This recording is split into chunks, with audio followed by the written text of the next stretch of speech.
চড়ক বাংলার এক প্রধান লোকোৎসব। দুই বাংলাতেই চৈত্র মাসের শেষে অনুষ্ঠিত হয় এই চড়ক পুজো।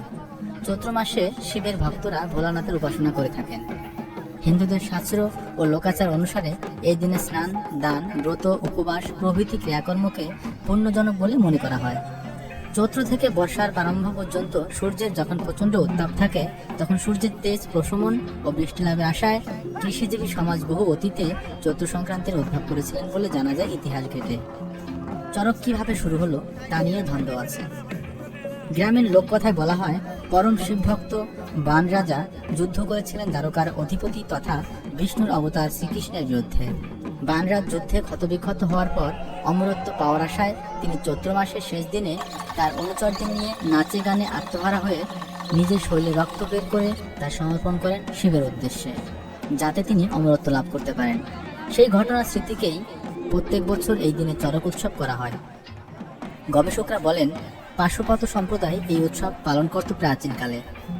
সুন্দরানন্দ ঠাকুর নামের এক রাজা 15 শতকের শেষ দিকে এই পুজোর প্রচলন করেন, এমনও মত পাওয়া যায়। তবে চড়ক কোনোভাবেই রাজরাজাদের উৎসব নয়, মূলত হিন্দু সমাজের সর্বাংশের মানুষেরা এটি পালন করেন। চড়ক পুজোয় ব্রাহ্মণের কোনো ভূমিকা থাকে না, কিন্তু দেউল ও নীল পূজায় ব্রাহ্মণের বিশেষ দরকার হয়। গাজন উৎসবের অঙ্গ হল চড়ক। ব্রহ্ম বৈবর্ত পুরাণে আছে, শিবলোক প্রাপ্তির জন্য চৈত্র মাসে নিত্য উৎসব পালনের কথা। রানী রঞ্জাবতী ধর্মরাজকে সন্তুষ্ট করতে গাজন উদযাপন করেছিলেন, একথা বলা হয়েছে ধর্মমঙ্গলে। কেউ কেউ বলেন বৌদ্ধ প্রভাব আছে গাজনে, মূলত এটি হিন্দুদের উৎসব। তবে মুসলমানের অংশগ্রহণও দেখা যায় কোনো কোনো জায়গায়, যেমন হাওড়া জেলার পীরজঙ্গল বিলাসের দরগায় হয়ে থাকে শিবের গাজন। চৈত্র মাসের প্রথম দিন ভক্তরা নারী পুরুষ নির্বিশেষে সন্ন্যাস গ্রহণ করেন। গ্রামে একজন মূল সন্ন্যাসী থাকেন, যিনি বাকিদের নেতৃত্ব দেন। 1 মাস সন্ন্যাসীদের গেরুয়া বস্ত্র ধারণ করে ভবিষ্যৎ গ্রহণের মতো কিছু নিয়ম পালন করতে হয়। তবে এখন নানা কারণে বহু জায়গায় নিয়মকানুন অতটা মানা হয় না। 1 সপ্তাহ বা 2-3 দিন ধরে সন্ন্যাস নেন অনেকেই। কয়েকজন মিলে দল বেঁধে সন্ন্যাসীরা ভিক্ষে করে বেড়ান। এটি মূলত শিবের উৎসবই বলা হয়। এদের দলে একজন শিব ও গৌরী সাজেন। এছাড়া কখনো কখনো লক্ষ্মী, সরস্বতী, গণেশ, কালী এদেরকেও দেখা যায়। থাকেন সখীরাও। সন্ধেবেলা ফিরে তারা সকলে রান্না করা অন্ন গ্রহণ করেন।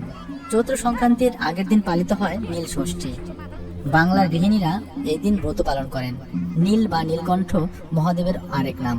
নীল সন্ন্যাসী এবং শিব দুর্গার সঙ্গেরা নীলের বা শিবের মূর্তি সাজিয়ে সকালে গান বাজনা করতে করতে সকলের বাড়িতে যান। গৃহস্থরা তাদেরকে চাল, ফল প্রভৃতি ভিক্ষাদান করেন। চৈত্র মাসের শেষ দিন অনুষ্ঠিত হয় চড়ক উৎসব। বৈশাখ মাসের প্রথম কয়েকদিনও উৎসব চলে কোথাও কোথাও। চৈত্র সংক্রান্তির 15 অথবা 7 দিন আগ থেকে শুরু হয় চড়কের প্রস্তুতি। চড়ক হচ্ছে একটি বিশাল গাছের কাণ্ড। এটি সারা বছর জলে ডোবানো থাকে। চৈত্র সংক্রান্তির দিন ঢাক ঢোল পিটিয়ে জল হতে তোলা হয় এটিকে। কিছু জায়গায় তোলা হয় আগের দিন। চড়ক গাছ পুজো করে মাটিতে সোজা করে পুঁতে দেওয়া হয়। আগায় বাঁধা হয় কাঠ। গাছটি মূলত শিবের প্রতীক আর পার্বতীর প্রতীক ভূমি। এই চড়কটি মূলত হচ্ছে শিব পার্বতীর মিলনের উৎসব। জমির উর্বরতা বৃদ্ধির কামনা নিয়ে চাষিরা এই উৎসবে মাতেন।